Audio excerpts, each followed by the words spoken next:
We've all heard the horror stories of things that go on behind the scenes of our favourite fast food places, and unfortunately, your go-to sandwich spot is probably included in those terrifying anecdotes. That means there are certain things you really should avoid when ordering. Toasted bread.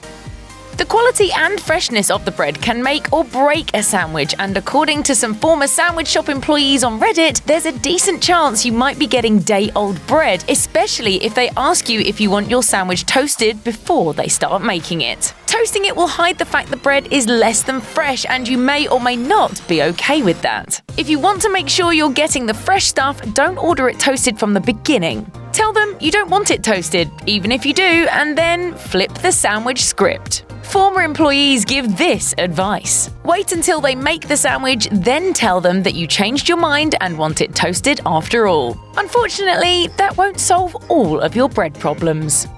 Subway's wheat bread. Subway proudly proclaims that their bread is made fresh daily, but that doesn't mean some choices aren't better than others. According to one employee, the regular brown bread gets dry fast. Coming down to the end of the day, you should run from the sandpaper wheat bread.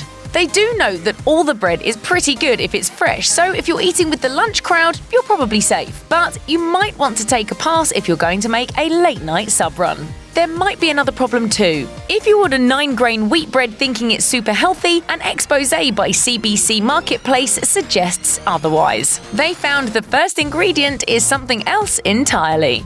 The first ingredient is white flour, and that the sixth ingredient, even after the yeast, is the 9-grain blend. Subway's oven-roasted chicken. Most of us probably don't expect the finest free-range organic chicken when we hit Subway, but according to the sandwich artists on Reddit, their oven-roasted chicken is problematic for more reasons than one. They say that for starters, the chicken comes pre-cooked in giant vacuum-packed bags, which get boiled in the microwave before the chicken hits your sandwich. Even though the meat is clearly cooked to death, there are plenty of complaints about said chicken still being pink. How is that even possible? If you're still thinking the chicken doesn't sound so bad, another employee says they were horrified to find bugs of some sort in the bag. The real question isn't whether that's Reddit-style one-upmanship or if they were real worms, but what else is in that chicken? According to the CBC, the answer isn't what you'd expect. They ran tests that found more soy than chicken. And Subway sued over the results of CBC's tests, but the damage? It was done. Meatball sandwiches from Subway. Sorry, Subway, we're not done with you yet, and it's bad news for meatball lovers. The Subway meatball marinara gets regularly trashed by sandwich artists in tell-all Reddit threads, and they all seem to be on the same page when it comes to the handling of said meatballs. One employee summed it up like this: "I've worked in 4 different stores. Not one of them stuck to the rule of keeping meatballs out for a maximum of 4 hours. They go out in the morning, back in the fridge at night, and back out the next day."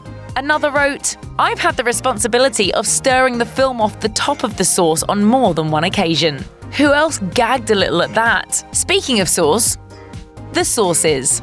Questionable cleaning standards and improper sanitation are a legitimate concern no matter where you're eating, and this cautionary tale has to do with those bottles of sauce that sit at the deli counter all day. Although to be fair, this is less to do with a particular chain's policies and more to do with how diligent staff is. One Subway sandwich artist on Reddit said they knew of stores where employees wouldn't wash sauce bottles, only refill them. Fresh sauce ruined by old, crusty gunk? That's something that could happen anywhere, and while nobody wants a dry sandwich, they're certainly not sounding so bad.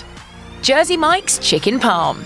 One former Jersey Mike's employee had plenty to say about their chicken, in particular the chicken parm. The claim? That their sauce is hiding a lot of grossness. They wrote, "Don't get the chicken parm. It's 100% microwaved. They even microwave the bread from the day before to make it soft. Everything chicken at Jersey Mike's is cheap rib meat and miscellany mashed up into a patty." They added there are plenty of other options that were super fresh, but the chicken parm?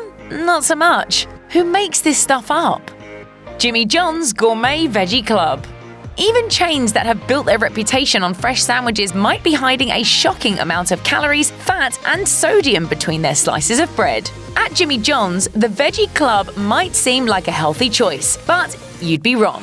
Thanks in part to excessive provolone cheese, this hefty vegetarian delight isn't the super healthy choice you might think it is. How bad is it? Depending on the bread, you can easily end up with a sandwich that clocks in at well over 1,000 calories, has around 65 grams of fat, and your entire day's worth of sodium. To put that into perspective, the only sandwich to out-calorie the Veggie Club is the JJ Gargantuan. So maybe just drop the cheese.